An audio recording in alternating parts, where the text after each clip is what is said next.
Come on, Mr. Stock.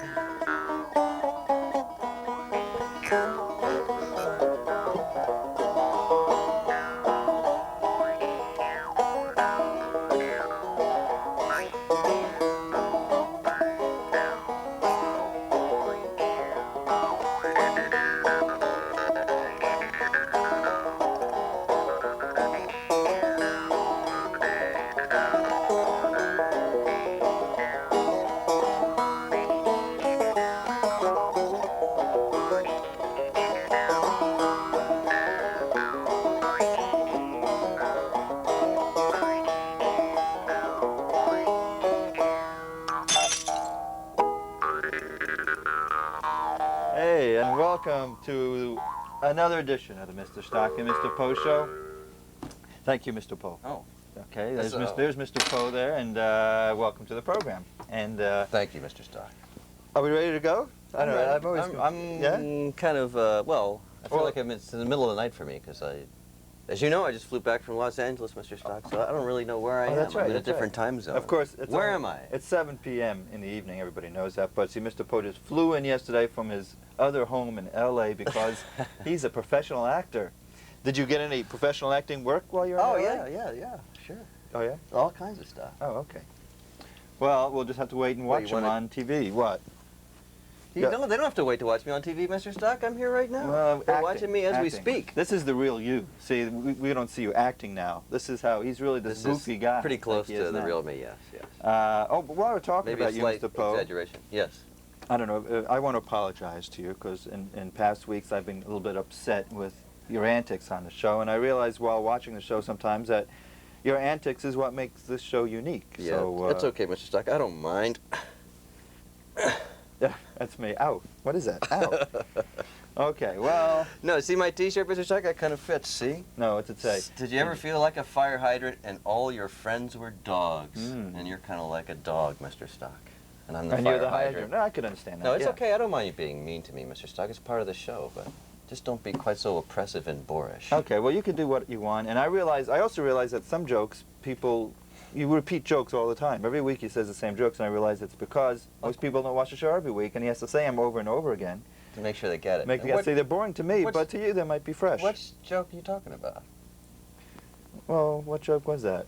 Like the one about me apologizing to you, I guess. You've never apologized to me, Mr. Stock. I'm shocked. I'm flabbergasted. Oh, really? Okay. Well, let's introduce our guests, because what we do is we feature people who live here in South Florida, and to show you that there are people who are quite talented here. And their interests in South Florida should interest all of us. And well, I'll start with Mike Barra. Hi, Mike. Welcome. Hello, Michael. To the show. You obviously have a guitar, and we'll hear you play that eventually. It's ready to roll in this half hour. And also on the show is Mark Baswell. Mark, welcome to the program. Mark, you don't have any talent per se, instrument-wise. No, right. That's right. But you do have a talent otherwise, I hope. We'll find out. Presumably, maybe. Really? Okay, okay. At this point, we don't know. We'll see. We'll all find out together. In the meantime, Mike Barra, hi again. Hello. And you were supposed to give me a list of questions before we started, so this would be an interesting interview, but you didn't. No. In fact, you were even late to the show this taping. Right. The whole thing's up for this guy. But it's 7 in the evening, remember. It's what? It's 7 in the evening. It's not 9 in the morning. That's right. That's right. We're taping at 9 in the morning. Magic of TV, right, Michael? For me, it's 6 in the morning. Well, I'll tell you. Let's just skip the questions. All right. Instead of the questions, Mike, what we can do is we can have my manager approve this video, whether or not it gets on the air. Okay. Okay. You have a manager? That was for Dave Tennis, I imagine. That was yeah, an inside no, we got joke. that from Bob Dylan. We don't care what goes on the air. The person who catches this show is going to be changing channels anyway. So. Is this an insider, folky kind of joke? I don't know what's going on. Hey, you know how to make $1 million in folk music, right? Start with $2 million. Ooh, this guy's good. What are we doing, Stocko? Well, are you nervous, Mike? Relax, relax. He does seem a little nervous. Oh, that ride down here got me. What happened? Well, you know, I thought for some reason you guys were on 2nd Street, but you were on 2nd Avenue, so I went down to 2nd Street. You know, it'd be a good idea to check those things out before you go places. I called my wife. She wanted to talk about the cookies she was making us. Well, that's very interesting, but tell me more about your musical career. What do you want to know? What exciting things have happened to you in the recent past? I started a band with a group of people who were playing entirely Frank Smith music. Oh, Frank Smith, that famous songwriter from... Right, lives in a trailer in a cornfield in Georgia. Oh, it's a different Frank Smith. But don't you write your own songs, Mike? I write my own too. Why are you doing cover because tunes? Is somebody... Because this guy's got nobody to do his songs except for me and a couple of friends of mine that think he's out of this world. Oh. He doesn't play himself or sing? No, he plays. He's just stuck in the middle of Georgia. Well, I'll tell you what, since he can always move, can he? I know Frank Smith because he used to live in South Florida. And what I like about Frank is that he wanted to change his name from Frank Smith to Frank 'S Myth, which I thought was very cool. Which is the name of our band. Oh, really? Frank Smith? That's right.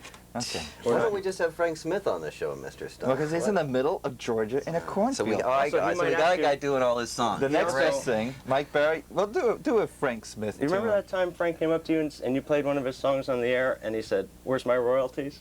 All right. That's why Frank is not here at the moment. So I'll do this Frank Smith song. It's a nice low song for the morning, evening. Are you going to have to send him a check after you're finished? We won't tell him. We won't tell him.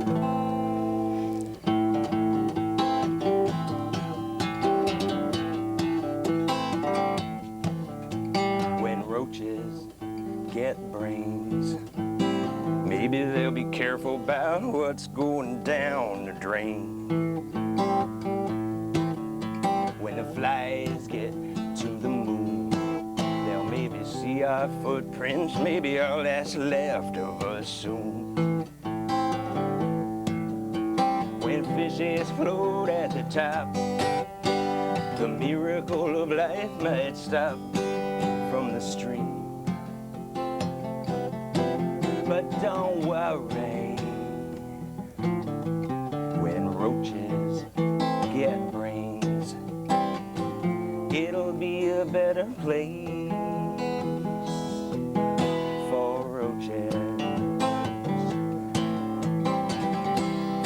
Father, DNA, will I replicate today? Mother Nature, will progress have to wait until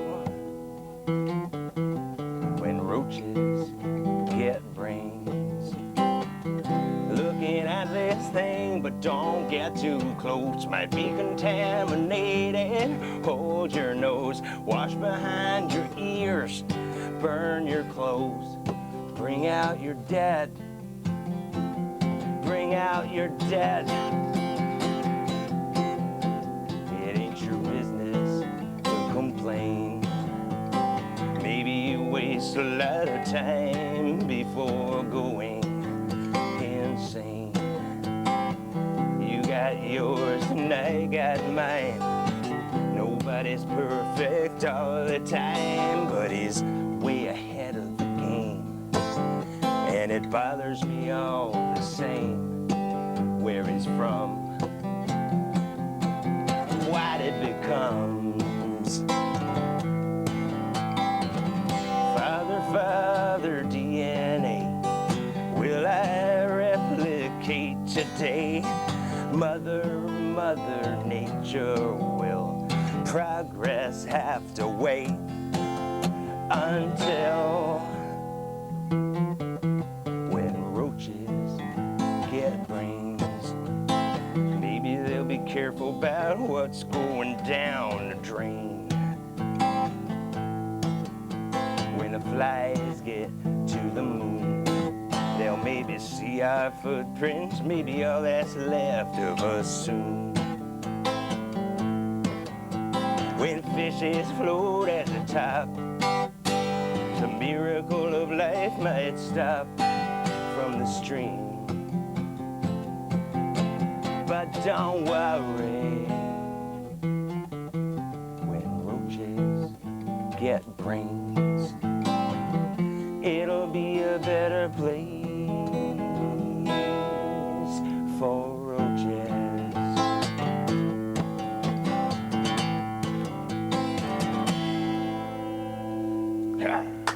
Boy, that was good. Frank Smith. Too bad we can't get that Frank Smith on the show. Oh, it might be possible. Yeah, boy, you know, that would have been neat to have. That would have been great, wouldn't it? That would have been great to have guest Frank he would Smith be. here. Yeah. I don't know about the commercial potential of that song. No. It sounds like a guy who's living in obscurity in a trailer in the middle of nowhere. I think it's a very environmentally important song. Yeah? Sure. That's why there's no commercial possibilities for it. If I was a road show, I would like it. Same with this show, you know. Thank you very much, Mike. On that note, we shall move to our next guest. Mark Baswell, welcome to the show. Thank you. You have an important position with the Film and Alliance Association. Is that what I'm... Important position? Well, I'm asking you. You can tell he makes a lot of money, by the way he dresses. I was going to comment on that. Right. You know, you missed a belt loop there. Well, I guess... Is that a fashion statement, or...? That's a... I'll take the Fifth Amendment on that one. Mark Furman. Okay, Mark. Well, what do you do? Anyways. Well, I don't know if I have an important position, but I do work constantly at a film video. It's a collective where, in actuality, people come in that want to begin the process of filmmaking or video making or whatever. And so we have classes, we have equipment, we have film festivals. It's a sort of alternative industry to the commercial industry. So if somebody who dressed like you want to get a job like this, how do they go about doing that? Well, the whole idea of a job, I think, when being involved with a collective is kind of undermined because it's people that are willing to not really have any kind of financial career. So it's not, in essence, it's not really a job. It's kind of a... it's being creatively unemployed. Well, it's like a cockroach getting a brain, I think, in effect. Okay, so, well, we have a few film clips, and we could run right to them and tell us what it is, what we're first going to see. Well, the first one, we have 2 film festivals a year. One is the Anti-Film Festival, and one is the 62nd Film Festival. And the first excerpt is from the 62nd Film Festival, and it's by Rodney Asher and Luis Van Leer. Oh, great. Okay, well, if we could run into this, we'll watch a 60-second film right now.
Yeah.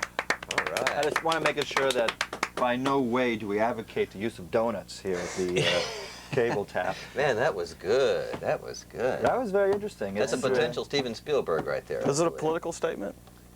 What was that? I don't know. There was a siren at the end. I kind of wondered if it was a political statement. I don't know, but in terms of commercial potential, I think that guy makes Frank Smith seem like Madonna. So why was did this film win an award in the assembly? No, there's not. I mean, the whole idea is to sort of fester an environment of creativity and not an environment of competition. So these people made the film because they thought it was a neat idea.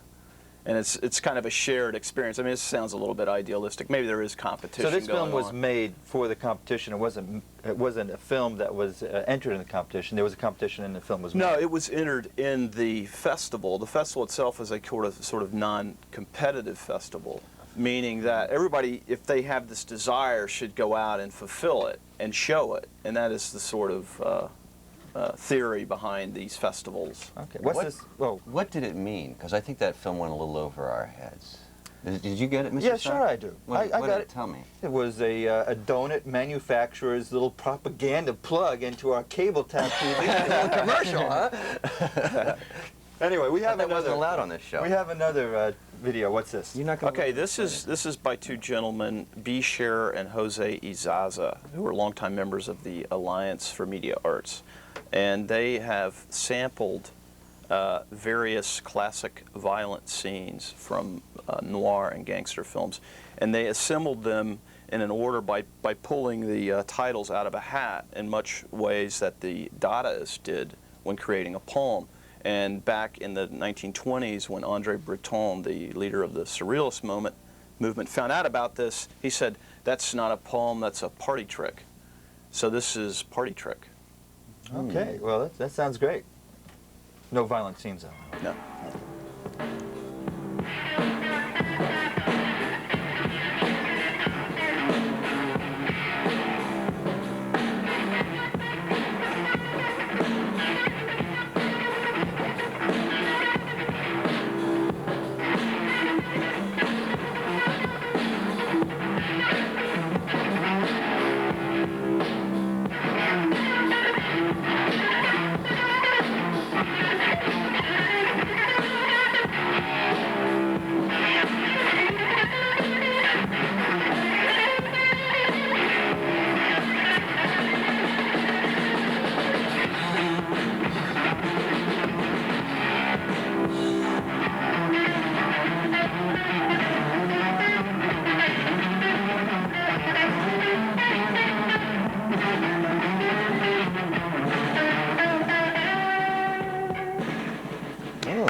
It had Ed Wood and Kurosawa. We could have done without that one, though. Yeah. I like that. Bad taste. A little bit over the edge. You probably get a lot of over-the-edge type material with your Alliance. Is it art or just a or chicanery?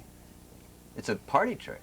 That's true. Is it art? What this stuff is May I interject garbage here, Mr. Stock? No. Oh, Mr. Barra. Wait, Mr. Barra wants to interject. I took a philosophy of aesthetics course. It started out with the question, what is art? And it ended up with the question, what is art? Okay, there's your answer. Okay. I don't. In other words, it still You wasn't. can spend a whole semester figuring out what art is, and you'll end up with the question. Did you ask for your money what is back art? at the end of the course? Yeah. Throw my diploma back at him. I majored in communication. Well, At least the well, show let me is We don't have any free films the to viewers show at home. for it. let me ask Mark. During this festival, are people pleased with films like that? Well, I think the idea of even talking about it must mean there's some kind of pleasure going on, versus you know, ambivalence. What are you implying, Mr. Stuff? I'm implying that if I paid money to see that, I'd want my money back. That's like Mike Barra's philosophy. Yeah. Yeah, but the first one was certainly entertaining. I mean, that It was was it interesting. was If you like aesthetically donuts. pleasing. Okay, No, well, I thought they're both very good. Excellent. well, we have Just another- in case these filmmakers ever become something someday. I just want to go on record right now saying these guys are good. Okay, well, I'll go on record saying they have talent. Okay, what do we have next? Okay, the next one I would certainly say is a good film. It does deliver. You directed this one. No, I didn't. Oh. It's Killer Orange by the longest member of the Alliance Film Video Cooperative, Julio Diaz. How old is the Alliance? The Alliance for Media Arts is about 10 years, but the actual cooperative is about 2.5 years. Okay. So, are you going to show us one of your own films? No, I didn't bring any of my stuff. Mike Oh, you're Barra a does film- Frank Smith songs. This guy brings in films by other people. Why don't we just get other people to host the show, Mr. Stock? I think I can think of plenty of people who could do a better job than you. That's funny. That's funny. Okay, well, let's see this. We're running out of time on the show. We have a lot to fill in. Here's 30. What is this? It's about 20 seconds. Okay. Killer Orange. Killer Orange.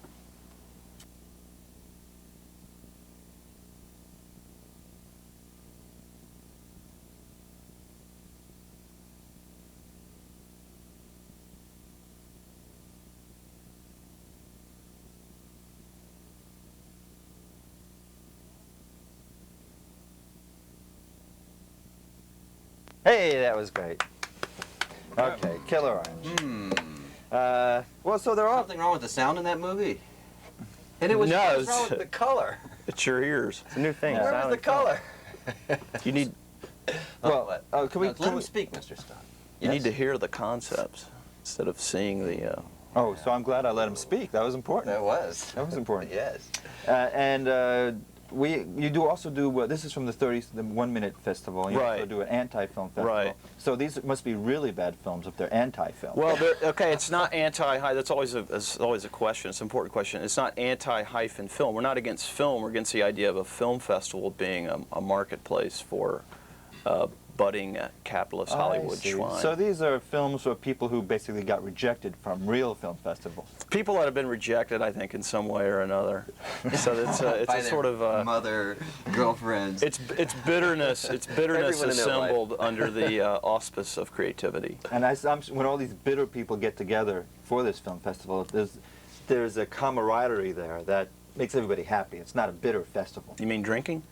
Well, not really. I mean, people just they all have something in common. No, there is camaraderie. No, I mean, bonding it's a nice feeling. It actually is a nice feeling. We have it in the Colony, and it does, the attendance is pretty well. The Colony is a big theater, and so, Can we just see a couple minutes of one? Yeah, sure. All right, let's just run just a few minutes of this one because we want to have time for Mike to do another song here. I'm cool. Okay. Oh.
That's just a small part of a bigger film.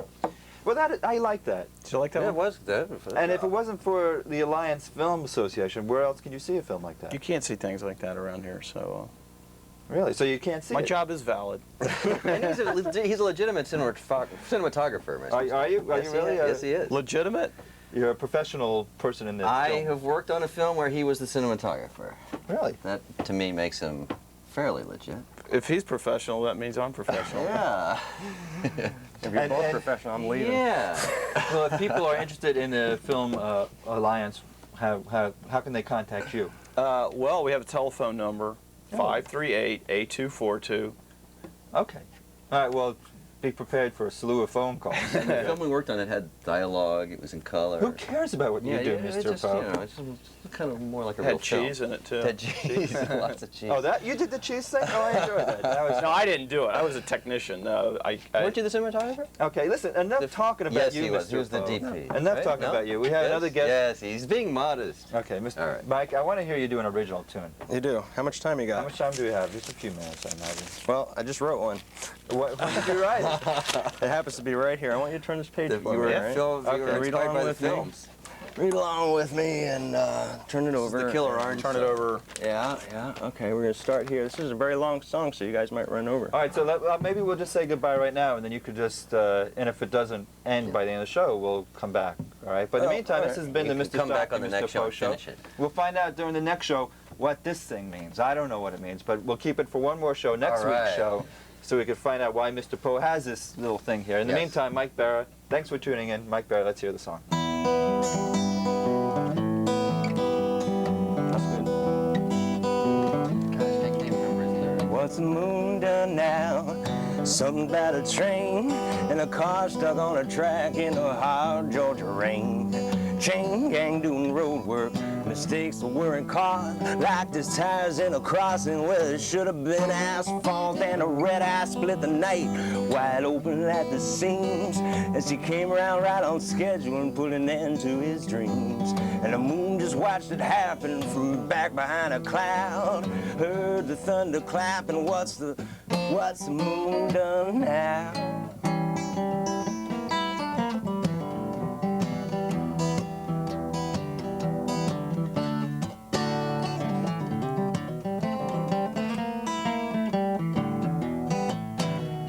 what's the moon done now? From up there in the night, made two people fall in love, made a saint to have a fight. She called him a drunken bastard, he called her a lousy whore. He set the house on fire and left her lying on the floor, and he would have got out easy, but for the schedule of a train, justice came down swiftly like the hot Georgia rain. And the moon that let it happen from a tree just like an owl heard the sirens asking, what's the moon done now?